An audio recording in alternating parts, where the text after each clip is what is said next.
kita lah ya orang Iya. Islam gitu. Padahal dikasih tahu nih gitu kan Quran pedoman hidup gitu. Iya, betul.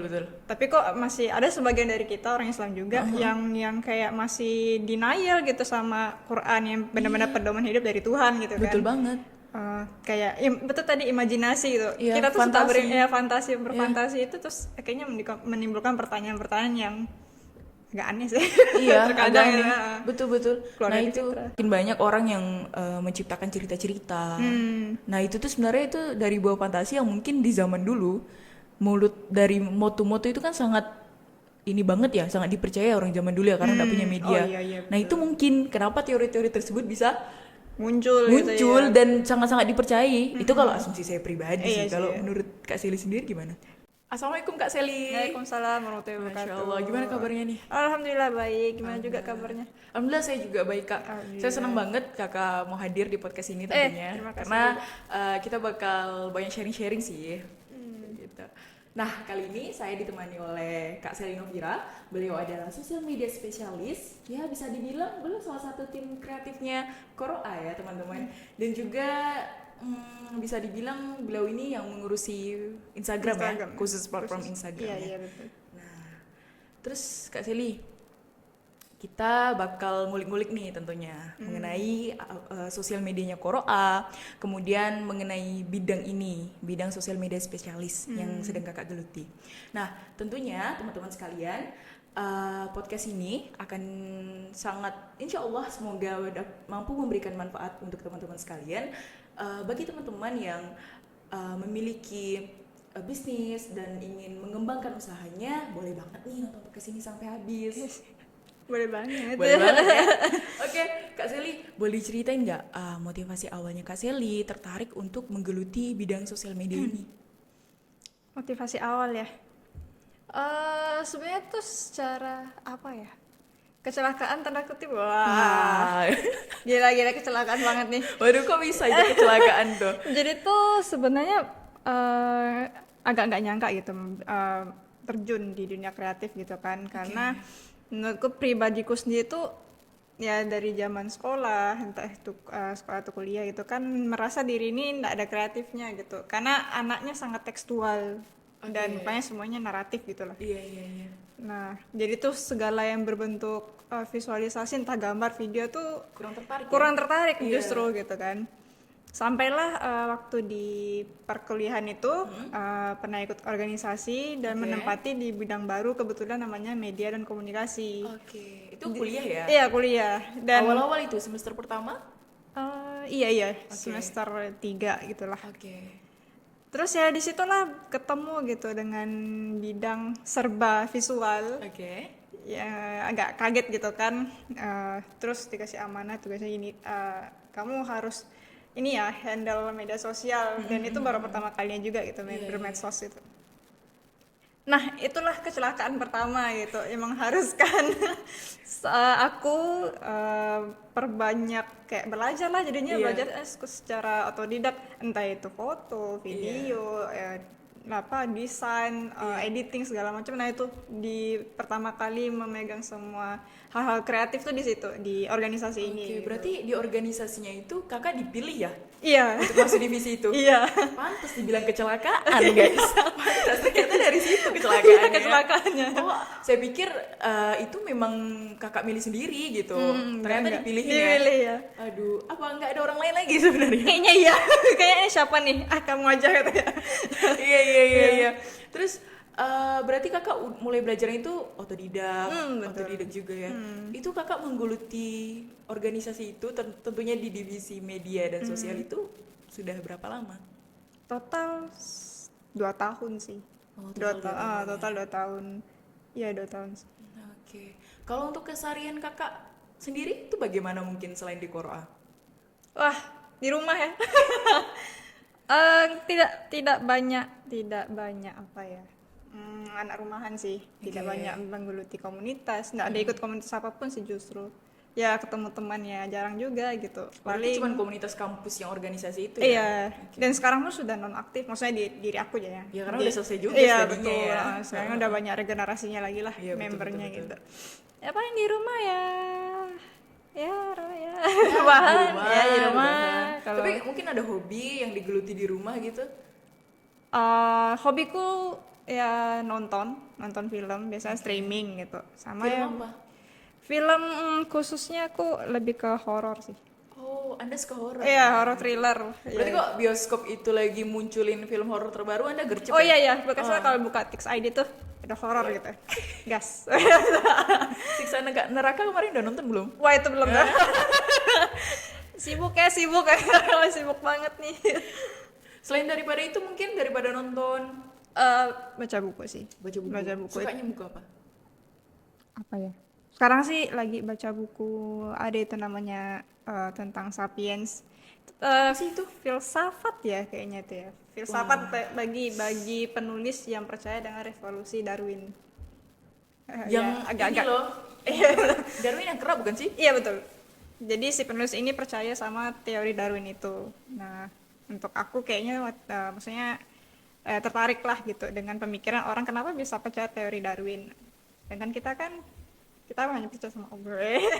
Tapi tujuannya apa gitu? Sedangkan kita sudah tahu jelas kan penciptaan manusia Iya, melalui kita diajarkan kan. Iya iya. Ini aja sih kayak Penasaran? dari pertanyaan kenapa orang ini percaya gitu dengan teori Darwin gitu kan. Why gitu ya? Why? Kenapa gitu. Iya. Maksudnya dari aku kayaknya unik sih kalau Iya. misalkan kita tahu pikiran orang ini gitu meskipun ya memang melenceng gitu dan kita tidak mengamini atau tidak membenarkan itu. Cuman ya pengen tahu aja gitu apa keunikan kenapa dia bisa percaya gitu aja sih. Tapi dulu aku sekolah ya, itu juga belajar kayak gitu sih. Iya, ada kan? Teori-teori gitu. Iya. Yang menurut ya kita pribadi ya kayak nggak masuk akal aja gitu. Sedangkan kita dari awal dari kecil ya sudah Iya. ditanamkan nilai agama sama orang tua Iya. yang ngajarin ya dari Nabi Adam, Betul. lalu Hawa, kemudian sampai seterusnya. Terus tiba-tiba di biologi atau pelajaran apa sih? Iya, Lupa iya. juga aku. Itu kita apa sih? Benar-benar diperlihatkan kalau tentang teori itu gitu. Iya. Makanya waktu sekolah tuh ingat banget tuh apa ada lelucon kita kan cucunya Nabi Adam. Wah. Iya, itu cucunya Nabi Adam ya.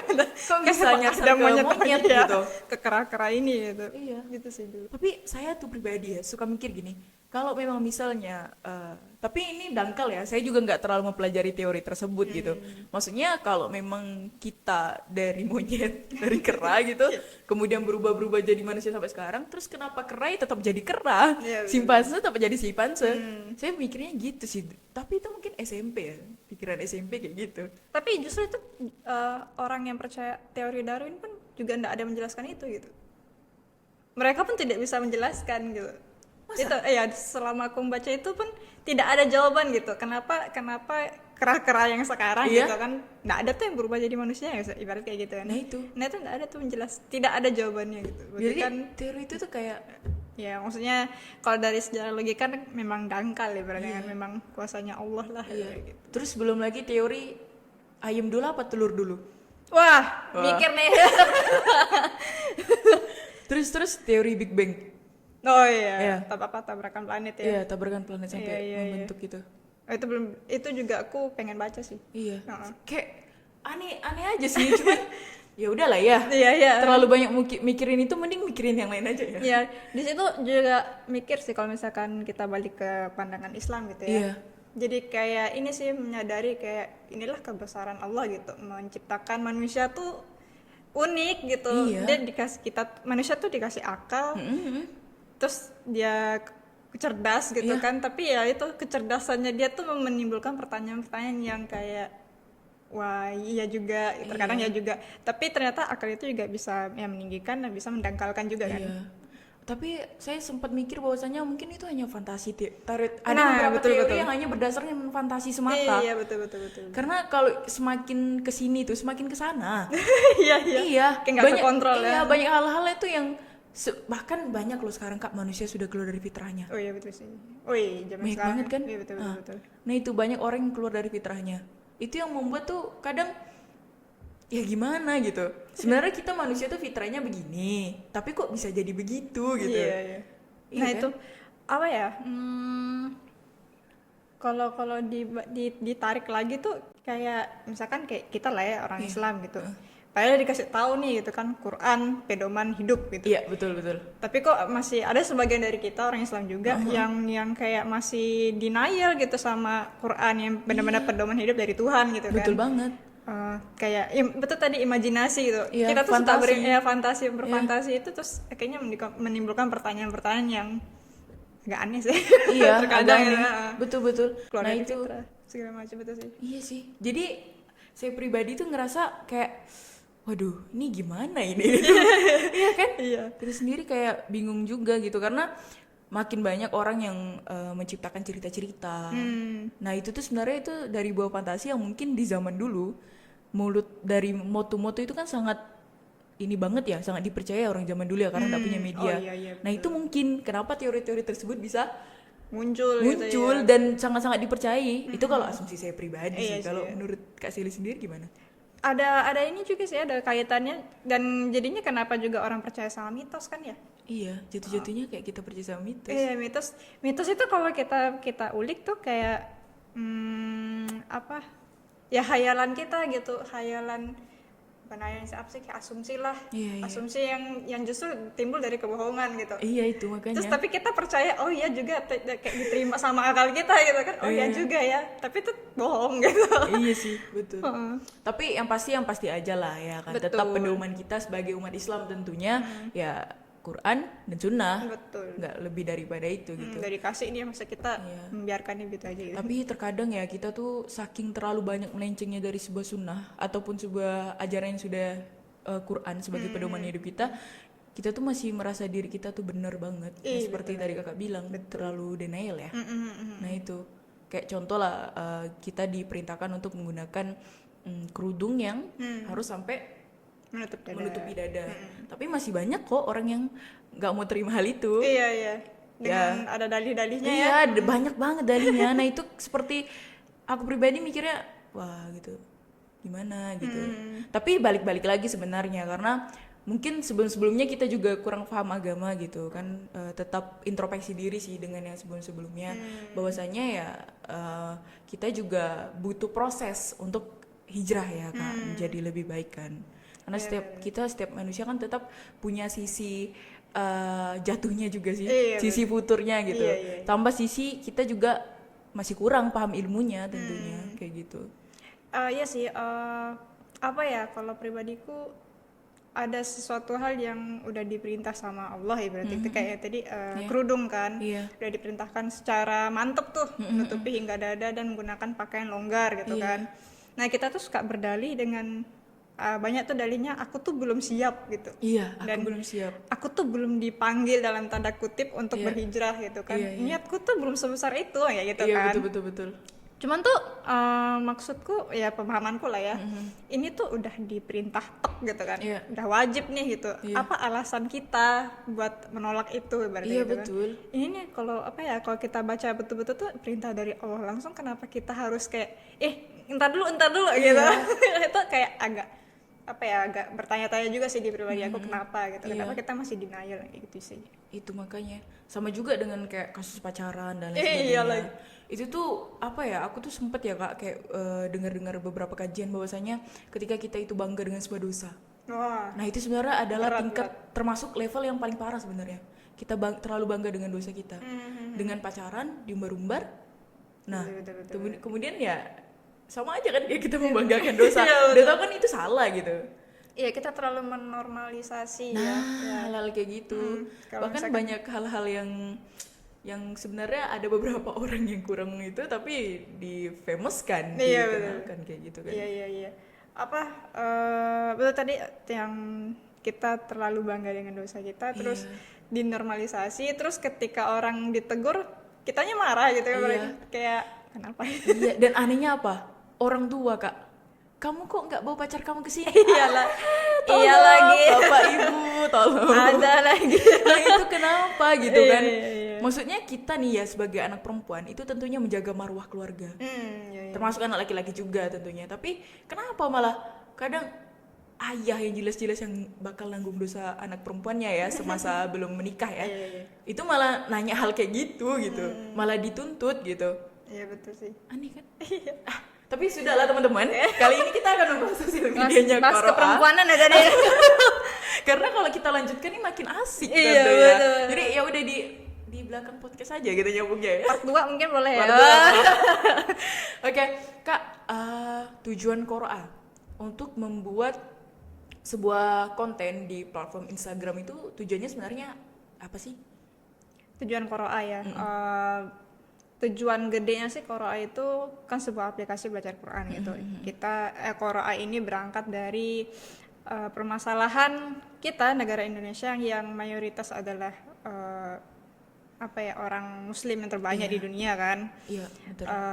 Tapi ada riset beberapa tahun ke belakang itu kita masih ada sekitar 70 hingga 80% itu masih buta aksara Quran gitu. Oke. Kita Islam tapi Nggak bisa baca Quran. betul, itu kan kayak agak kontra ya, agak kontradiktif gitu.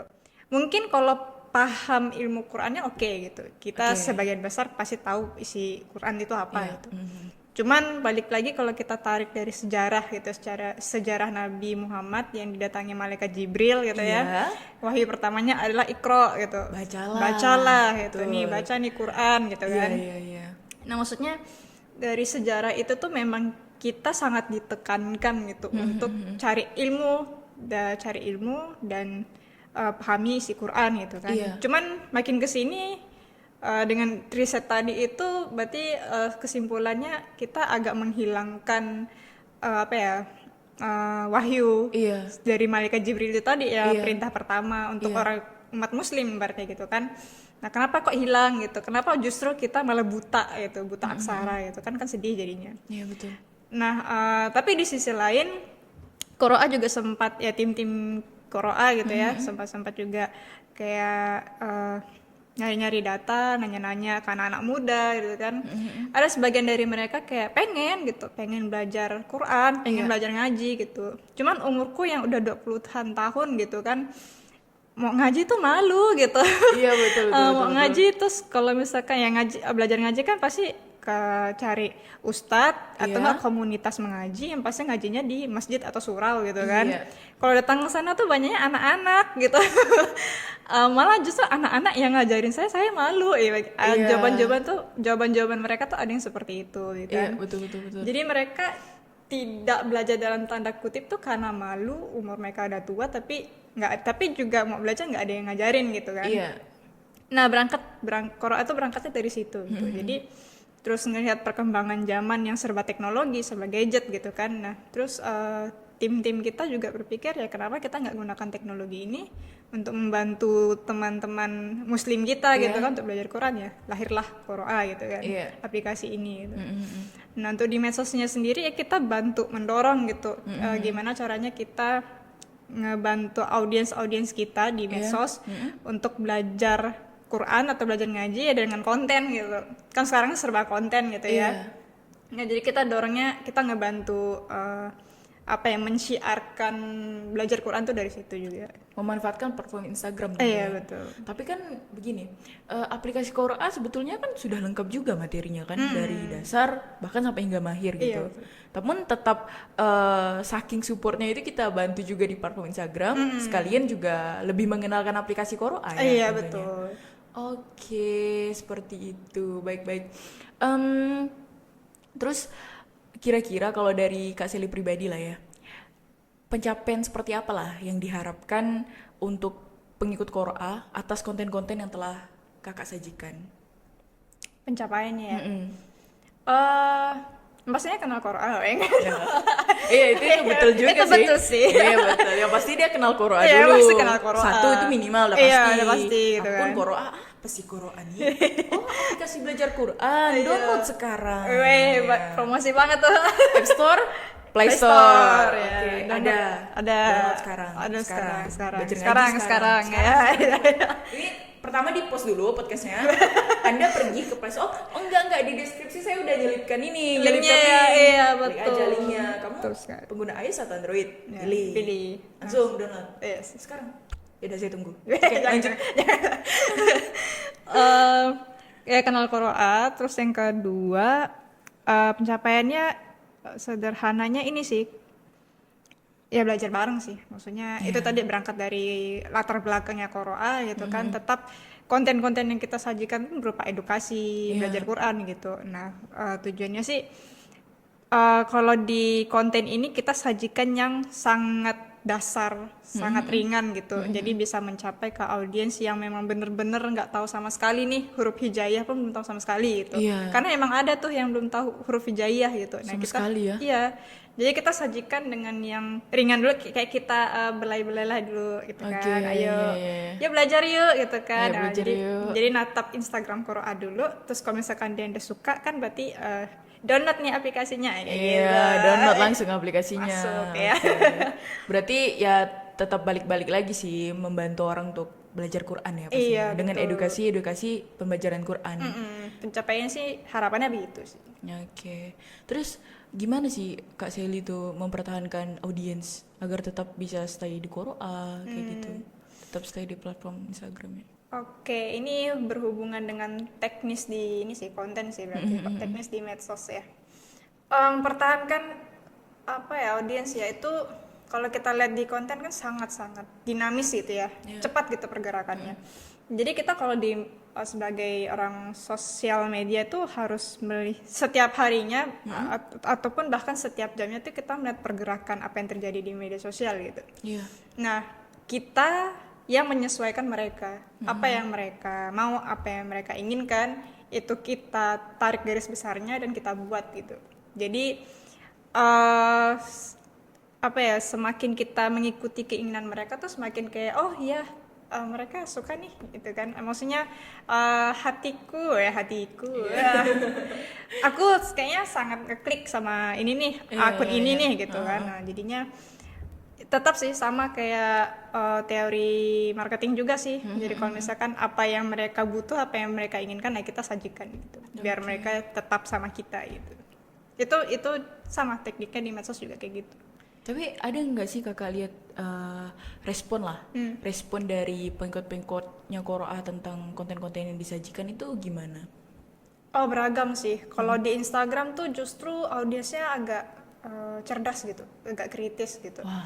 Jadi kalau misalkan nih konten kita ngikutin yang biasa lah kan viral-viral, kalau konten kan tidak jauh bersinggungan dengan viral, tren segala macam kan. Nah, kita Qoro'ah tuh juga ngikut gitu. Cuman kita pilah-pilah kan tren sama viral apa yang bisa kita masukin nih ilmu Qur'annya gitu. Iya. Nah, terkadang kalau misalkan kita agak main konten yang kita sebutnya agak tepi jurang gitu.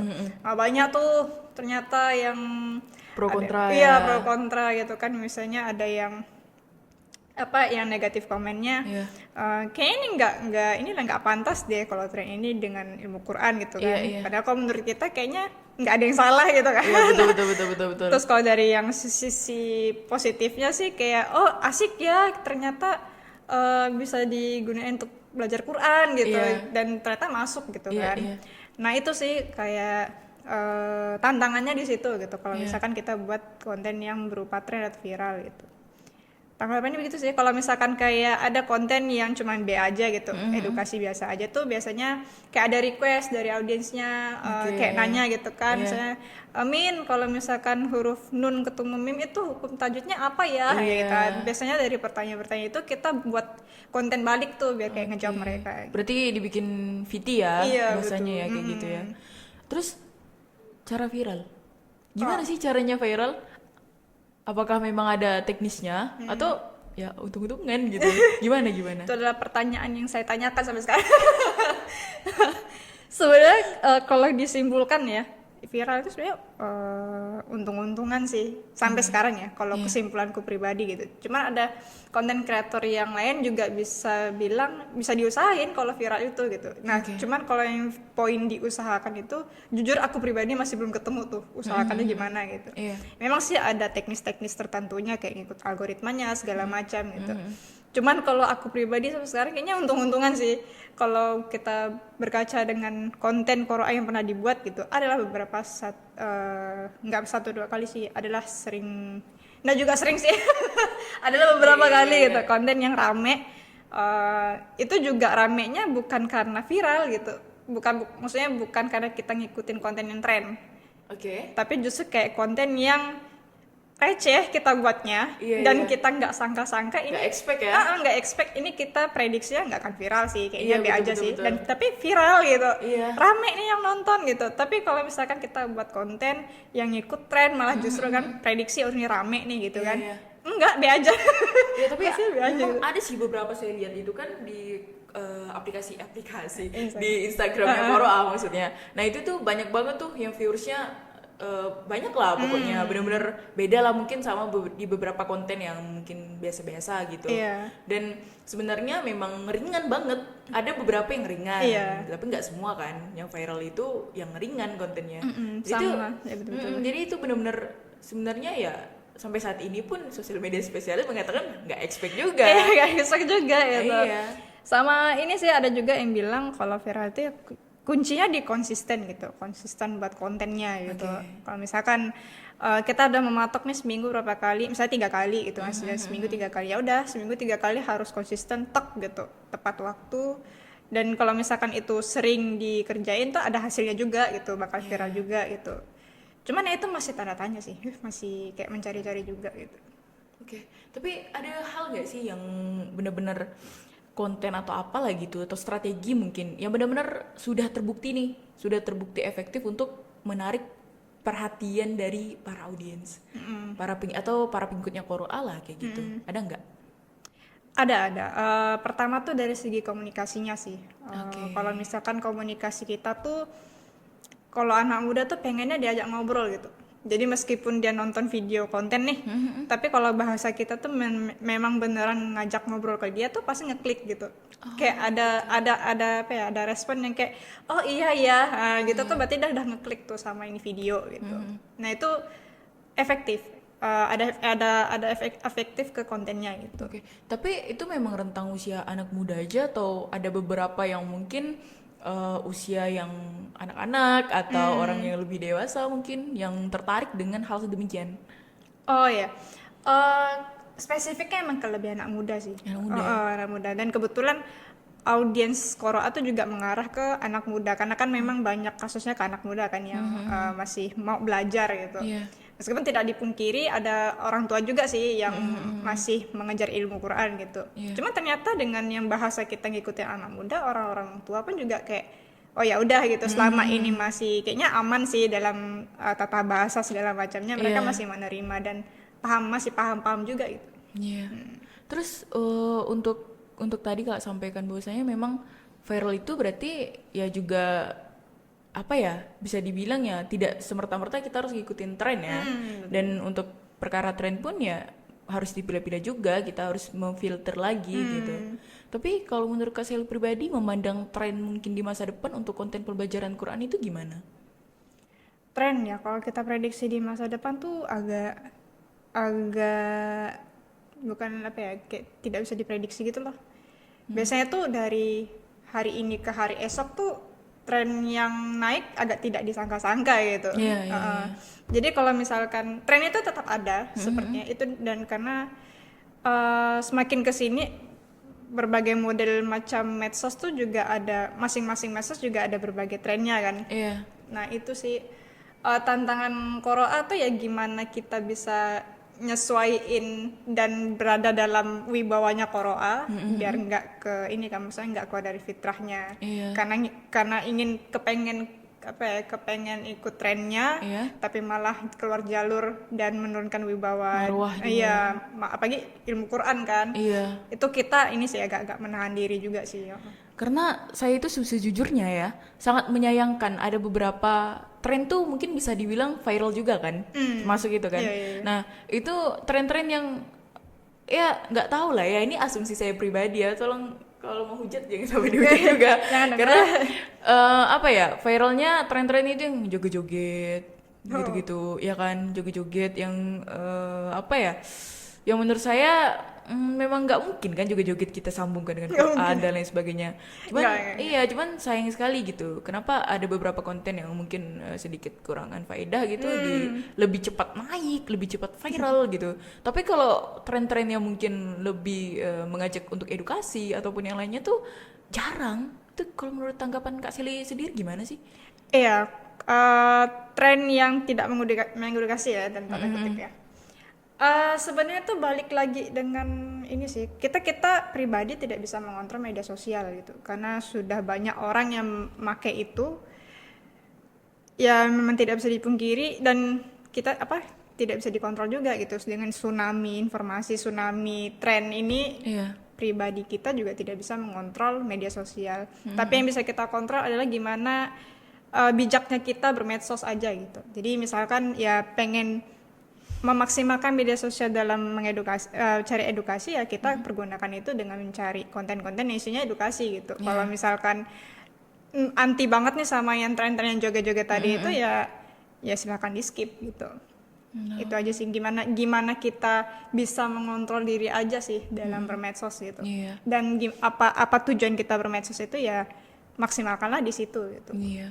Cuman ya itu tadi, maksudnya dengan tren-tren yang mungkin kurang mengedukasi ya, itu tuh ya sulit ditiru gak sih? Iya, benar. Maksudnya kita tuh ada sistem yang apa sih? ATM itu ya? Ya, amati tiru tiru dan modifikasi gitu. ya. Cuman kalau konten-konten yang mungkin kurang mengedukasi gimana mau nirunya mungkin kayak gitu. Tidak dong. Nah, itu yang sulit diikutin ya Iya, kadang iya. tren-tren yang kayak gitu Kalau ya. tren kayak gitu sih ya Quora skip sih. Terus tentunya udah skip Skip ya. lah ya. Oke. Apa namanya? Untuk respon tadi kan beragam ya kak ya, ada yang pro ada yang kontra untuk dalam satu konten aja tuh tentunya.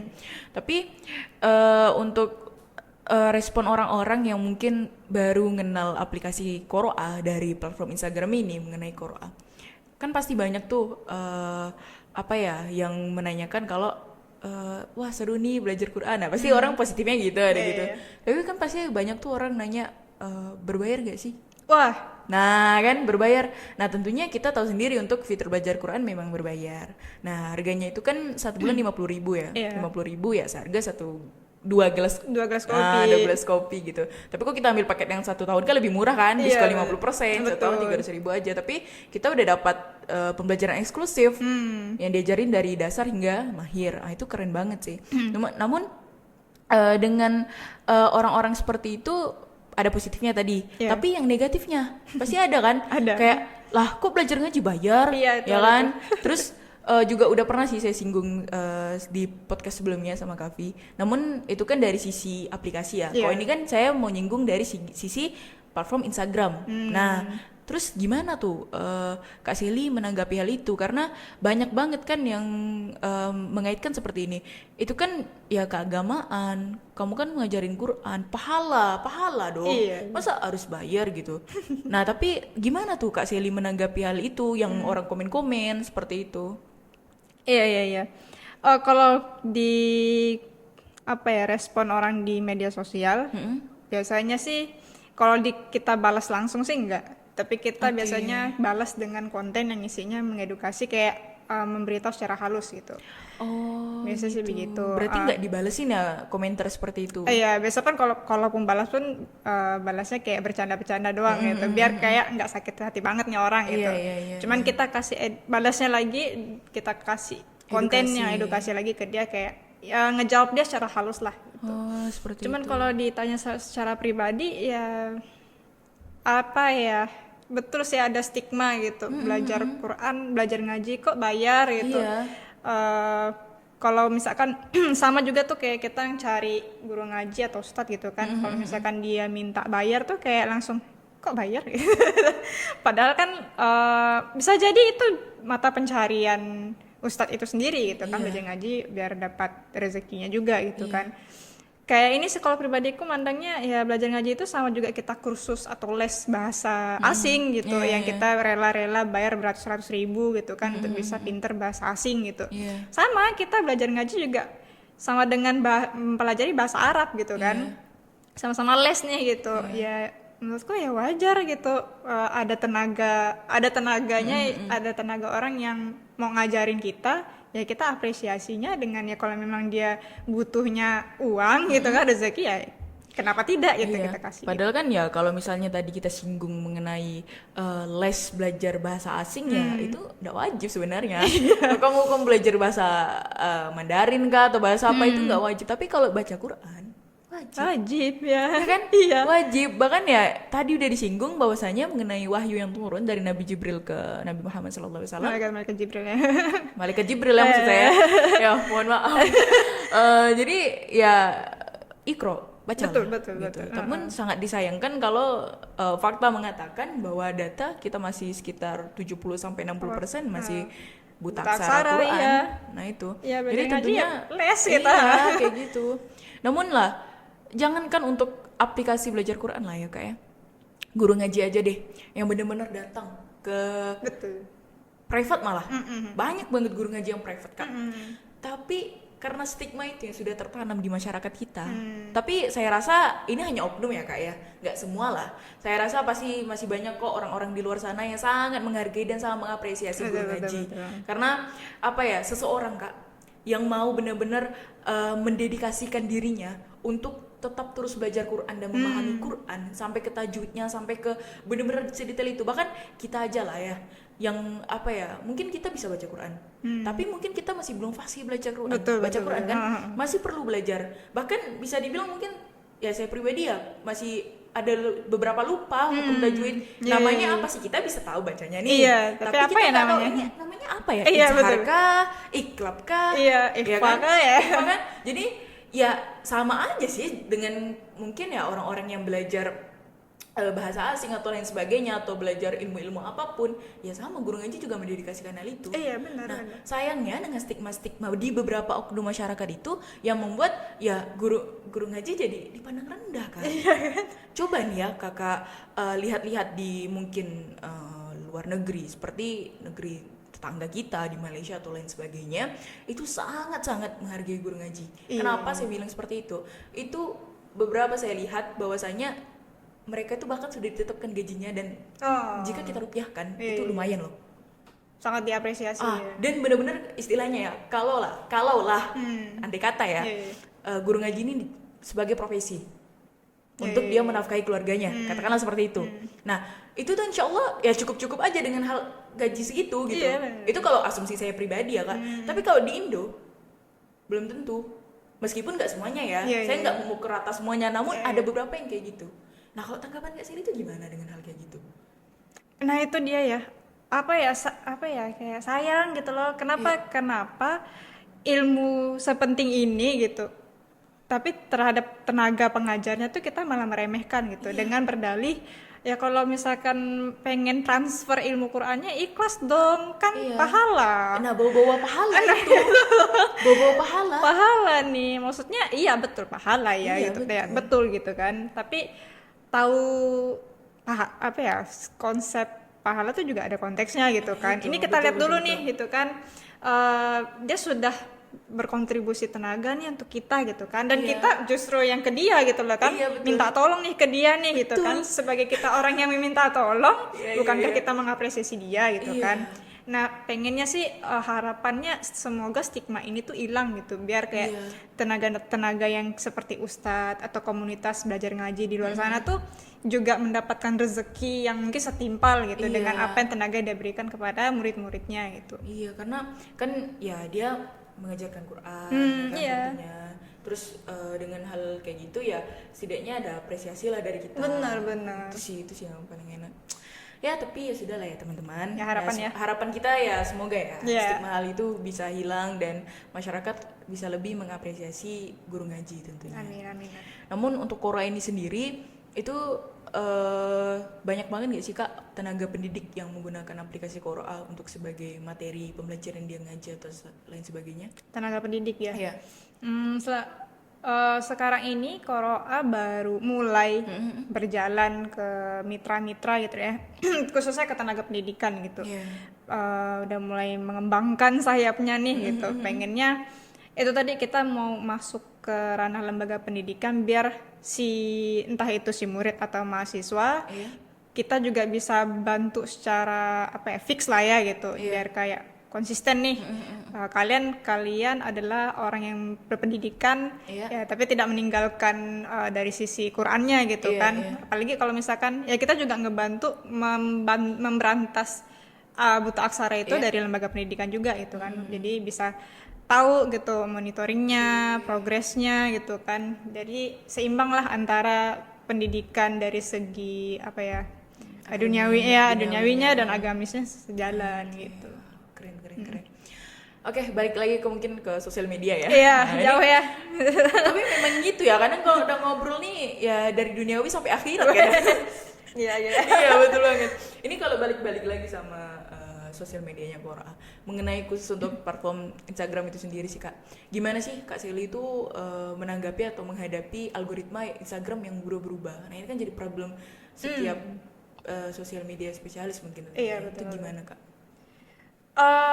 Menghadapi algoritma balik lagi itu sama kayak tren gitu. Jadi algoritma pun berubahnya juga sangat dinamis gitu. Jadi kita para pekerja yang medsos ini mengharuskan banget harus standby gitu. Standby apa ini perubahan atau perkembangan yang terjadi di media sosial, entah itu platformnya sendiri ataupun konten itu sendiri gitu. Jadi kita punya 2 PR gitu untuk biar bisa kita ngikutin perkembangan zamannya, biar kita bisa nyesuaiin kontennya juga apa yang terjadi di platform ini gitu. Nah, PR-nya sih di situ gitu. Kita harus tahu menganalisa, tahu ngebacanya gitu dan akhirnya bisa juga tahu berstrateginya seperti apa. Itu sih. Tapi untuk dalam ini ya, kita mau posting konten, itu tuh ada nggak sih Kak waktu-waktu tertentu yang bikin konten kita jadi ramai Kak atau apa? Atau sebenarnya per akun itu beda jamnya?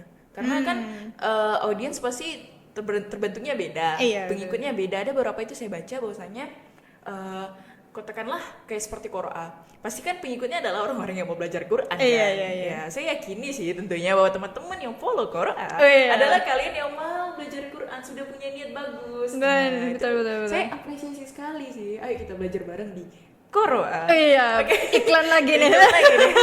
Jadi dengan adanya seperti itu, apakah memang sebenarnya ada jam kok yang general atau memang jam postingan itu ya sesuai dengan akun atau audiens yang sudah terbentuk di sebuah akun tersebut? Kalau pribadiku percayanya per akun itu punya pasarnya sendiri, punya audiensnya sendiri dan punya jamnya sendiri gitu. Jadi per akun itu memang beda. Kalau di Quora sendiri itu ternyata orang-orang yang banyak belajar ngaji itu justru pada malam hari itu setelah Isya. Jadi mungkin itu jam prime time ya, setelah orang beraktivitas kan rehat tuh gitu kan. Nah, mungkin ada sebagian besar khususnya kayak audiens Quora gitu ya, mungkin yang pengen belajar ngajinya yang setelah itu, setelah beraktivitas lah gitu kan. Jadi ada waktu senggang. Nah, mungkin mereka nge-scrolling media sosialnya di jam itu dan ramenya di jam itu gitu. Jamnya malam hari. Oh iya, ngomong-ngomong nih, kan kakak sendiri itu kan bidangnya ya sosial media spesialis namanya ya. Terus ada juga namanya content creator. Nah, apa sih bedanya content creator sama sosial media spesialis? Karena kan ya content creator juga sama-sama editing video, videographer, jadi talent gitu. Meskipun nggak semuanya ya, cuman ya itulah hal kerjaannya gitu. Tetap ngeposting, bikin konten, ya itu. Apa bedanya sih?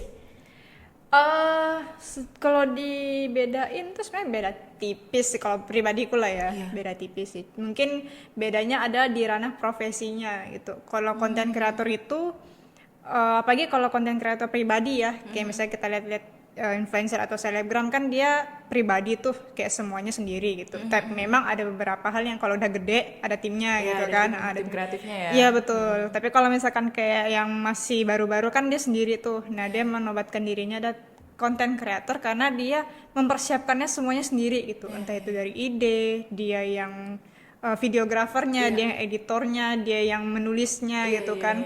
Dia yang memikirkan juga strateginya gimana gitu. Mungkin dari aktivitas itu disebutkan content creator gitu. Tapi kalau misalkan social media spesialis itu biasanya didapatin di profesi korporat, di perkantoran gitu. Nah, itu kan kalau korporat banyak ini ya, kayak banyak targetnya, banyak tujuannya segala macam gitu kan. Jadi biasanya di satu korporat itu banyak tuh timnya. Ada 2 justru berdampingan, media sosial sama konten kreator tuh bisa berdampingan tuh. Jadi kalau di sosmednya itu lebih kayak dia fokus ngebaca apa sih yang lagi terjadi di medsos nih gitu. Nah, itu pertama medsos. Iya. Jadi dia ngebaca dulu, dia mencari, yaitu termasuk tren itu tadi, itu apa dari segi kontennya. Terus dia juga ngebaca perkembangan dari segi platformnya, media sosialnya gitu kan. Sama kalau misalkan kayak beriklan atau misalkan ada yang mau kerjasama itu ke medsos, social media spesialis gitu. Oh gitu. Nah, kalau misalkan si social media spesialis ini udah dapet nih, barulah dia bekerja sama dengan konten creator itu tadi. Gimana nih kita bisa Bersinergi ya. bersinergi atau menyelaraskan ide menjadi konten gitu. Nah, makanya biasanya sosmed spesialis dengan konten creator tuh berdampingan biasanya. Oh gitu. Tapi menurut kakak kreativitas itu penting nggak sih di saat untuk membuat konten platform Instagram di era kita sudah ada AI dan lain sebagainya. Nah, gimana tuh tanggapan kakak? Benar. Kreativitas itu penting karena di dunia industri kreatif dan startup ya, wah tuh kalau kita lihat di mana-mana tuh pasti menomorsatukan kreativitas itu, entah itu kontennya maupun bisnisnya juga gitu. Muncullah AI kan, Nah itu. muncullah AI gitu. Nah, apakah AI ini kan digadang-gadangkan akan memusnahkan tenaga manusia gitu kan, memusnahkan kreativitas dari manusia gitu. Pribadiku kalau misalkan ada AI ini tergantung kita menyikapinya gitu. Apakah kita memang mau terlena menyerah gitu dengan adanya AI ini gitu, terus kita menolak untuk berkreativitas gitu kan, atau kita justru kayak berdampingan dengan AI gitu, jadi kayak teman dalam tanda kutip untuk membantu kita gitu biar memperfectkan si kreativitas itu. Karena ada ada riset juga gitu yang saya baca dari US, AI ya teknologi gitu, dan teknologi pada dasarnya ingin mempermudah manusia untuk beraktivitas gitu. Jadi kalau misalkan ada AI itu datang, ya kenapa tidak kita pergunakan dia sebagai alat gitu, alat untuk membantu kita itu kan. Kayak sekarang AI yang paling terkenal kan ChatGPT ya. Nah, jadi tuh memang sangat pinter tuh si AI-nya itu, sama dengan kayak otak manusia gitu, dengan cara penyusunan kalimatnya itu persis banget dengan manusia gitu. Nah, ada yang menyalahgunakan memang, kayak ada beberapa perusahaan kecil yang dia memangkas tenaga manusianya dan dia udah pakai tenaga AI aja karena dia sama kayak manusia kok. Jadi dia tidak memberikan gaji lah gitu kan. Kayak memangkas biaya tuh. Iya sih, betul juga. Nah, itu ada yang menyalahgunakan juga. Cuman ada yang perusahaan yang support juga, kayak support ke tenaganya, tenaga SDM-nya untuk pakai AI sebagai teman gitu, sebagai alat itu. Kita pergunakan dia untuk menyempurnakan kreativitas kita gitu, biar kemajuan bisnis kita, kemajuan konten kita gitu. Tapi kalau sosial media spesialis ataupun konten kreator bisa digantiin AI nggak sih ke depannya? Menurut Kak Seli sendiri lah. Kalau disalahgunakan bisa. Oke. Karena ada AI ini kan sampai yang visual manusianya kan, visual avatarnya gitu. Ada AI yang versi avatarnya. Kalau misalkan di kedepannya itu disalahgunakan dan bisa menyingkirkan manusia, ya bisa terjadi gitu. Tapi kalau misalkan gimana nyikapi itu tadi, gimana kita menyikapi AI itu sih. Kalau misalkan memang kita pengen berdampingan, ya mungkin tidak akan tergeser. Mungkin ya. Oke. Kak Seli, ada nggak pesan ataupun pesan sih tentunya ya, pesan untuk para pengikut atau followers Instagram Koroa yang pastinya banyak nih insya Allah ya, yang belajar ngaji melalui platform Instagram itu tadi. Pesannya ya, semangat. Oke, satu kata semangat. Oke. Tidak. Ya, sama-sama. Pesannya ini sih, bagi kalian yang sudah mengikuti Instagram Koroa sebagai followers Koroa, terutama terima kasih sudah mau mengikuti Koroa, baik itu di media sosialnya ataupun sudah mendownload aplikasinya gitu ya. Dengan kalian yang udah mengikuti Koroa, berarti sudah ada niatan, entah itu kecil atau gede, untuk belajar Quran gitu ya, ataupun ingin menambah belajar Qurannya, itu sangat terima kasih dan mengapresiasi sekali gitu bagi kalian yang sudah punya niat itu. Tetap semangat, jangan hilangkan niatnya. Kalau bisa terus dikencengin lagi niatnya, ayo tahun 2024 harus lebih kenceng lagi ibadahnya dari tahun-tahun sebelumnya gitu. Oke. Resolusi 2024. Wah, itu amin. Masih Januari kan? Masih Betul, bisa betul. resolusi, betul. 2 bulan lagi Ramadan nih. Wah. Jangan lupa belajar Quran di Wah, iklan lagi. Itu sih lebih pentingnya tetap konsisten dalam nawaitunya. Ya, dalam niat. Lagi-lagi niat teman-teman. Niat. Kalau niat itu hilang ya gimana mau meningkatkan ilmu Qurannya kan? Nah itu. Oke, Mungkin ini pertanyaan terakhir ya. Oh iya. Tadi pesannya tuh teman-teman, untuk teman-teman semua pengikut Quran. Yang belum follow. Iya. Betul. Mungkin tips lah untuk pemilik bisnis atau marketer yang ingin meningkatkan eksistensi atau keberadaannya di platform Instagram. Kira-kira apa sih tipsnya? Tipsnya adalah konsisten sih. Konsisten. Terus konsisten Oke. dan terus produktif. Oke. Karena konsisten dan produktif itu adalah kunci utama ya, entah itu pegiat kreator ataupun pegiat mistis gitu. Konsisten, produktif sama inovasi. Kalau misalkan ketiga ini tidak ada ataupun hilang salah satunya, stagnan. Maksudnya kita nggak akan bergerak ya, di situ aja gitu ya. Kalau misalkan pengen berkembang ya itu tadi konsisten, produktif dan inovasi. Oke, catat ya. Konsisten, produktif, dan inovatif. Nah, itu adalah salah satu kunci apabila Anda tertarik untuk mengembangkan bisnis Anda di platform Instagram. Betul. Gitu.